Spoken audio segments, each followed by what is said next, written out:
Autocracy. By who? Honestly, quite frankly, anyone who is in line with Catholic teaching. Donald Trump is not Catholic. Of course, he's not. I completely agree, and so that's part of the problem. Trump? You don't support Trump? No, I don't. I didn't even vote for him. I wrote in like John Pork or someone. Why I can't did even you- remember. Why did you vote if you don't believe in democracy and you want autocracy? Well, because quite frankly, I voted. This is I fascinating. kind of voted just to I came with this troll a argument, little but bit, I'm bored of my own argument. I'm much more interested in this. So Yeah, absolutely. How do we get to an autocracy? Today, I want to talk about something we see everywhere online.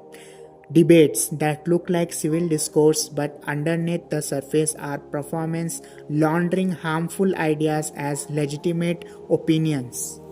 Platforms like Jubilee have built massive following by promising to create understanding through difficult conversation. Their early videos actually lived up to that, blending empathy, careful curations, and meaningful disagreement into something valuable. Scrolling back a decade and you will see hope, muted colors, and genuine effort at connection. But look at what they produce now, and you see something very different. In their most recent debate, like Mehdi Hassan surrounded episode, the setup is clear. One person with researched arguments, isolated in a ring of 20 people. Many openly committed to extremist views that are participants who literally identify as fascist, making racist and even statements on camera, sometimes followed by applause. Instead of honest discussion, what we get is spectacle, the kind that rewards the loudest, most inflammatory voices. So you have to which is rename bad, this show but- because you're a little bit more than a far-right Republican. Hey, what can I say? I think you can say I'm a fascist. Yeah, I am.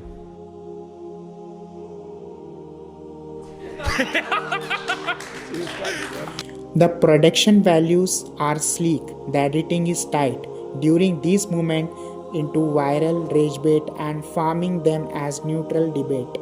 When one person is surrounded by a mob ideologues, it isn't dialogue, it's theater. And that is crucial. Disagreement is important, yes, but unequal platforms do not create clarity. What's actually happening is that extreme or even bigoted views are sanitized and made palatable through editing, lighting, and the presence of open-minded conversation. This isn't unique to Jubilee. We see the same debate as discussed, model in cable news, climate debates, or Twitter X spaces, where denialism drowns out factual conversation. Not all viewpoints deserve equal weight. Some are debating from evidence and empathy.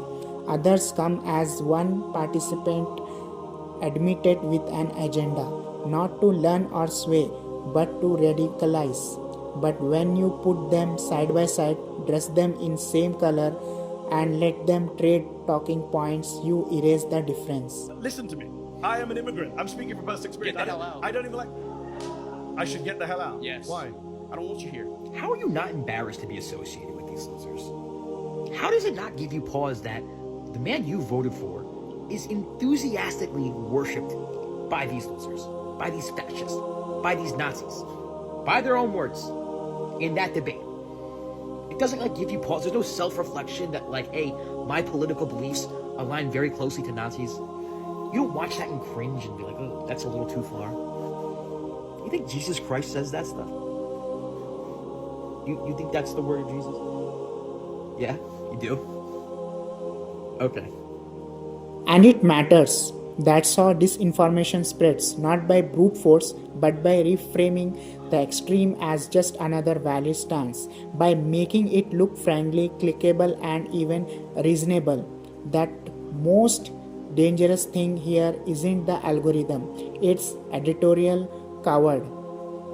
The refusal to name extreme for what it is, the decision to let spectacle carry the message and profit from the clicks. The effect, nuance dies. Our ability to distinguish between What's true and what's outrage marketing gets blurry, and worst of all, viewers start to believe that empathy means platforming every voice, even those that seek to erase others entirely. You can't have real dialogues when you invite people with bad faith or bigoted intentions and frame their views as just another side. That's not transparency, it's exposure therapy for the wrong side of history. This isn't about silencing disagreement, it's about knowing what disagreement has morphed into a weapon, and when our debates are just dress rehearsals for propaganda, not every voice needs a mic, not every debate is a debate. The next time you watch a debate framed for outrage, remember to ask, are you seeing a real dialogue or just extremism in disguise? What the YouTubers say? Subscribe, share, comment.